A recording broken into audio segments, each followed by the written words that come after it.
Evangel ministries നിങ്ങൾക്കായി അവതരിപ്പിക്കുന്ന തിരുവചനം.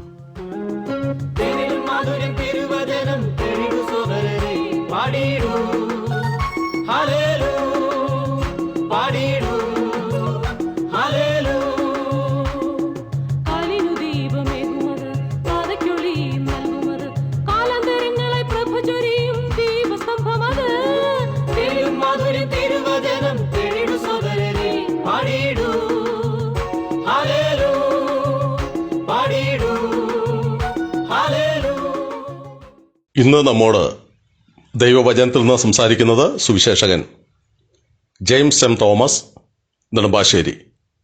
പ്രാർത്ഥനയോടെ ശ്രദ്ധിച്ചാലും. ശമൂവേലിന്റെ 1-ാം പുസ്തകം 11-ാം അധ്യായം ആരംഭിക്കുമ്പോൾ അമോന്യനായ നാഹാശ് എന്നൊരുവൻ ദൈവജനത്തിന് നേരെ ഉയർത്തുന്ന ഭീഷണിയുടെ ശബ്ദമാണ് നമുക്ക് കാണുവാൻ കഴിയുന്നത്.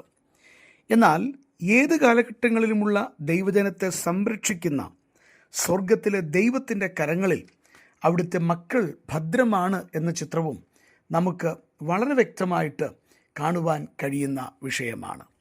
അതുകൊണ്ട് തന്നെ നമ്മുടെ ക്രിസ്തീയ ജീവിതത്തിൽ നാം ദൈവത്തോട് വിശ്വസ്തരായി നിൽക്കുമെങ്കിൽ നമ്മെ പരിപാലിക്കുന്ന ദൈവത്തിൻ്റെ കരം നമുക്ക് കാണുവാനായിട്ട് കഴിയും. നാളിതുവരെ നമ്മുടെ ജീവിതങ്ങൾ പഠിച്ചു നോക്കിയാൽ നമ്മൾ നിന്നതല്ല. സ്വർഗത്തിലെ അപ്പൻ കൃപയാൽ നമ്മെ നിർത്തിയതാണ്. അതുകൊണ്ട് തന്നെ ആ ചിന്ത മനസ്സിലേക്ക് വെച്ച് നാം ഇന്നും ദൈവവചന പഠനത്തിലേക്ക് പ്രവേശിക്കുകയാണ്. അങ്ങ് ശ്രദ്ധിക്കുന്നത് ഇവാഞ്ചൽ മിനിസ്ട്രീസ് ക്രമീകരിക്കുന്ന തിരുവചനം എന്ന വചന പഠന പരമ്പരയാണ്. ശമൂവേലിന്റെ 1-ാം പുസ്തകത്തെ അധികരിച്ചുള്ള 110-ാമത്തെ എപ്പിസോഡിലേക്ക് അങ്ങക്ക് ഹാർദമായി സ്വാഗതം നൽകുകയാണ്. നമുക്ക് 11-ാം അധ്യായം ശമൂവേലിന്റെ 1-ാം പുസ്തകം 1-2 വാക്യങ്ങൾ വായിച്ചു കേൾക്കാം. ശ്രദ്ധിച്ചാലും. അനന്തരം അമോന്യനായ നാഹാശ് പുറപ്പെട്ടു വന്ന് ഗിലെയാദിലെ യാബേഷിന് നേരെ പാളയമിറങ്ങി. യാബേഷ് നിവാസികളൊക്കെയും നഹാഷിനോട്, ഞങ്ങളോട് ഒരു ഉടമ്പടി ചെയ്യണം, എന്നാൽ ഞങ്ങൾ നിന്നെ സേവിക്കാം എന്ന് പറഞ്ഞു. അമോന്യനായ നാഹോഷ് അവരോട്, നിങ്ങളുടെ വലങ്കണ്ണൊക്കെയും ചുഴന്നെടുക്കുകയും എല്ലാ ഇസ്രയേൽ മേലും ഈ നിന്ന വരുത്തുകയും ചെയ്യും എന്നുള്ള സമ്മതത്തിന്മേൽ ഞാൻ നിങ്ങളോട് ഉടമ്പടി ചെയ്യാം എന്ന് പറഞ്ഞു. നമുക്ക് വളരെ ക്രൂരമായ തരത്തിൽ ദൈവജനത്തോട് ഇടപെടുന്ന അമോന്യനായ ശത്രുവിനെ, നാഹാഷിനെ കാണുവാൻ കഴിയുന്നുണ്ട്. എന്താണ് ഇവിടെ നമുക്ക് ഇതിൽ നിന്ന് മനസ്സിലാക്കാനായിട്ടുള്ളത്? നാം എപ്പോഴും ഓർക്കുന്നൊരു വസ്തുത ഞാൻ ആവർത്തിക്കട്ടെ. ദൈവജനത്തിനെതിരെ നിരന്തരമായി ഭീഷണി ഉയർത്തുന്ന പിശാചിൻ്റെ ചിത്രമാണ് നമുക്കിവിടെ കാണുവാൻ കഴിയുന്നത്. ക്രിസ്തീയ ജീവിതത്തിൻ്റെ ആരംഭം മുതൽ ഈ ഭൗമ ജീവിതത്തിൻ്റെ അവസാനത്തെ നിമിഷം വരെ ഒരു ദൈവ പൈതലിനെ സംബന്ധിച്ചിടത്തോളം അവന് പോരാട്ടമുണ്ട് എന്നുള്ളത് മറക്കരുത്. അതുകൊണ്ട് പതറി ഭയന്ന് ജീവിക്കുക എന്നുള്ളതല്ല, മറിച്ച് നമ്മെ കാക്കുവാൻ കെൽപ്പുള്ള കർത്താവിൻ്റെ കൃപയുടെ കരങ്ങൾക്ക് കീഴെ വിധേയപ്പെടുക എന്നുള്ളതാണ് ദൈവം നമ്മെക്കുറിച്ച് ആഗ്രഹിക്കുന്നത്. ഇവിടെ നോക്കുമ്പോൾ നാഹാഷിൻ്റെ ഈ ഭീഷണിയെ സംബന്ധിച്ച് ചില കാര്യങ്ങളൊക്കെ മനസ്സിലാക്കുവാനായിട്ട് സാധിക്കും. ഒന്നാമത്തെ കാര്യമെന്ന് പറയുന്നത്, അവനൊരു ചിന്താഗതിയുണ്ട്, ദൈവജനത്തെ നിസാരമായിട്ട് തോൽപ്പിക്കാം എന്നുള്ളത്. ഇത് ശത്രുവിൻ്റെ ചിന്താഗതിയാണ്. വിശുദ്ധ തിരുവെഴുത്ത് പഠിച്ചു നോക്കിയാൽ പലപ്പോഴും രാജാക്കന്മാരിലൂടെയും അതേപോലെ ഉന്നത ശ്രേണിയിൽ അധികാരത്തിൽ ഇരുന്നവരിലൂടെയും ഒക്കെ ദൈവജനത്തിനെതിരെ പ്രവർത്തിക്കുന്ന പിശാചിൻ്റെ പ്രവർത്തനങ്ങൾ നമുക്ക് കാണുവാൻ കഴിയുന്നുണ്ട്. അവിടെയൊക്കെ ശത്രു ഇപ്പോൾ വിഴുങ്ങിക്കളയും എന്ന ഭാവത്തിൽ വരുന്നതും നമുക്ക് കാണുവാൻ കഴിയുകയാണ്. ഉദാഹരണമായിട്ട് നമുക്ക് മൊർദെഖായിയുടെ ചരിത്രം പഠിക്കുക. എസ്തറിൻ്റെ പുസ്തകത്തിലേക്ക് വരുമ്പോൾ ഹാമാൻ എന്ന ദുഷ്ടനായ മനുഷ്യന് വളരെ വേഗത്തിൽ ഇസ്രയേലിനെ നശിപ്പിക്കുവാൻ കഴിയും, യഹൂദന്മാരെ കൊന്നുകളയാൻ കഴിയുമെന്ന ചിന്താഗതിയിൽ പ്രവർത്തിക്കുകയാണ്. എന്നാൽ ഒരു കാര്യം അവൻ മറന്നുപോയി, ഇസ്രയേലിൻ്റെ ദൈവം യഹൂദനോടൊപ്പം ഉണ്ടായിരുന്നു. ഭക്തനായ മൊർദെഖായിക്ക് വേണ്ടി പ്രവർത്തിക്കുന്ന ദൈവത്തെയാണ് നമുക്ക് കാണുവാൻ കഴിയുക.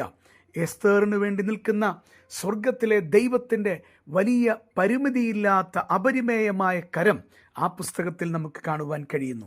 ഇവിടെ ഇതാ ദൈവജനത്തെ നിസ്സാരമായി തോൽപ്പിക്കാം എന്ന ചിന്താഗതിയിൽ വരുന്ന ദുഷ്ടനായ അമോന്യനായ നാഹാഷിനെ കാണുവാൻ കഴിയുകയാണ്. ഇന്നും ഈ ചിന്താഗതി എല്ലായിടത്തും നമുക്ക് കാണുവാൻ കഴിയുന്നുണ്ട്. എല്ലാ രാജ്യങ്ങളിലും, പലപ്പോഴും പല രാജ്യങ്ങളിലും, പല സമൂഹങ്ങളിലുമൊക്കെ ഇത് നമുക്ക് മുഴങ്ങിക്കേൾക്കുന്നത് കാണാം.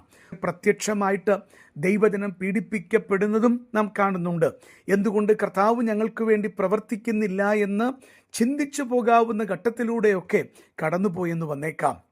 ചുറ്റുമുള്ള ദുഷ്ടരായ മനുഷ്യർ ദൈവം നിങ്ങളോടുകൂടെ ഉണ്ട് എന്ന് പറഞ്ഞിട്ടും എന്തേ പ്രവർത്തിക്കുന്നില്ല എന്നൊക്കെയുള്ള ആ ശബ്ദവും നമ്മുടെ കാതുകളിൽ വന്നുവെന്ന് വരാം. എന്നാൽ ഓർക്കുക, ദൈവജനത്തെ നിസ്സാരമായി തകർത്ത് കളയാമെന്ന് വിചാരിക്കുന്ന പിശാചിനോട് എതിർക്കുന്ന ഒരു ദൈവത്തിൻ്റെ വലിയൊരു ശക്തിയുണ്ട്. ആ ദൈവം നമുക്ക് വേണ്ടി പോരാടുക തന്നെ ചെയ്യും. പ്രിയപ്പെട്ടവരെ, ഒരു പക്ഷേ നാം ചിന്തിക്കുന്ന തരത്തിലാകണം എന്നില്ല. ദൈവനാമത്തിൻ്റെ മഹത്വത്തിനായിട്ട്, തൻ്റെ ജനത്തിൻ്റെ ആത്മീയ അഭിവൃദ്ധിക്കായിട്ട് നാം ചിന്തിക്കാത്ത ചില പ്രയാസങ്ങളും പ്രതിബന്ധങ്ങളും പ്രതിസന്ധികളും ഒക്കെ ദൈവം അനുവദിച്ചുവെന്ന് വരാം. ഇന്നും നാം അത് കണ്ടുകൊണ്ടിരിക്കുകയാണ്. ഒരളവിൽ നാളെയുടെ നാളുകളിൽ എങ്ങനെയൊക്കെയാകും എന്ന് നമുക്ക് അറിഞ്ഞുകൂടാ. എന്നാൽ മറക്കരുത്, നാഹാഷ് എന്ന അമോന്യൻ അവൻ ഉയർത്തുന്ന ഭീഷണിക്കെതിരെ ഇപ്പോൾ ദൈവജനത്തെ നിസ്സാരമായി ഞങ്ങൾ തീർത്ത് കളയുമെന്ന് പറയുന്ന അവൻ്റെ ഭീഷണിക്കെതിരെ തുടർന്നുള്ള വാക്യങ്ങൾ പഠിച്ചു നോക്കുമ്പോൾ ദൈവത്തിൻ്റെ വലിയ കരം ചലിക്കുന്നത് കാണുവാനായിട്ട് സാധിക്കുന്നുണ്ട്. എന്നെ ശ്രദ്ധിക്കുന്ന ഓരോ ദൈവ പൈതലിനോട് ഞാനിങ്ങനെ പറയട്ടെ, എന്തിനാണ് അങ്ങ് ഭയപ്പെടുന്നത്? എന്തിനാണ് അങ്ങ് പരിഭ്രമിക്കുന്നത്? എന്തിനാണ് അങ്ങ് പതറിപ്പോകുന്നത്? അങ്ങനെയുള്ള സന്ദർഭങ്ങളൊക്കെ ജീവിതത്തിൽ വന്നുവെന്ന് വരാം. എന്നാൽ ഓർക്കുക, നമ്മെ വിജയിപ്പിക്കുന്നത് നമ്മുടെ കഴിവല്ല. ലോകത്തിൽ ഒരു മനുഷ്യനാലും, ലോകത്തിൽ ഒന്നിനാലുമല്ല ദൈവത്തിൻ്റെ ജനത്തിൻ്റെ വിജയമുണ്ടാകുന്നത്. ഇന്ന് കാഴ്ചപ്പാട് നഷ്ടപ്പെട്ടുകൊണ്ടിരിക്കുമ്പോൾ പലപ്പോഴും ലോകത്തെ പോലെ ആയിത്തീരുവാൻ, ലോകത്തിലുള്ള മറ്റുള്ളവരെ പോലെ ആയിത്തീരുവാൻ ഞങ്ങൾക്കും ഒരു രാജാവിനെ വേണമെന്നൊക്കെ പറയുന്ന സ്വരം ഇന്ന് നാം ദൈവജനത്തിൻ്റെ ഇടയിൽ കണ്ടുകൊണ്ടിരിക്കുകയാണ്. എന്നാൽ ഓർക്കുക, നാം മറന്നു പോകരുതാത്തൊരു ചരിത്രമുണ്ട്, തൻ്റെ ജനത്തിനു വേണ്ടി നിൽക്കുന്ന ഒരു ദൈവത്തിൻ്റെ ചരിത്രം. പ്രിയപ്പെട്ടവരെ, നമ്മുടെ കർത്താവിൻ്റെ സന്നിധിയിൽ നമ്മൾ ആശ്രയിക്കുമ്പോൾ നമ്മെ നിസാരമായി തകർക്കാമെന്ന് വിചാരിക്കുന്ന പിശാചിന്മേൽ വിജയം കൊയ്തെടുപ്പാനായിട്ട് നമുക്ക് സാധിക്കും. അത് നമ്മുടെ കഴിവല്ല, ദൈവത്തിൻ്റെ കൃപയാൽ ദൈവം അത് തൻ്റെ ജനത്തിനു വേണ്ടി പ്രവർത്തിക്കും. ഇവിടെയും നമുക്കത് പിന്നീട് കാണുവാൻ കഴിയുന്നുണ്ട്. ഇന്ന് ഈ സമയം നിസാരമായി തോൽപ്പിക്കാമെന്ന് ചിന്തിക്കുന്ന ശത്രുവിൻ്റെ ഭീഷണിക്കെതിരെ തകർന്നു പോകാതെ കർത്താവിൽ ആശ്രയിച്ച് ബലത്തോടെ നിൽപ്പാൻ ദൈവം നമ്മളെ ഉപദേശിക്കുകയാണ്. ഒടുവിൽ കർത്താവിലും അവിടുത്തെ അമിത ബലത്തിലും ആശ്രയിപ്പാൻ നമുക്ക് സാധിക്കണം. അതിനായിട്ട് ചിന്ത മുഖാന്തരമാകട്ടെ എന്ന് പ്രാർത്ഥിച്ചുകൊണ്ട് വാക്കുകൾ നിർത്തുന്നു. തമ്പുരാൻ അനുഗ്രഹിക്കട്ടെ.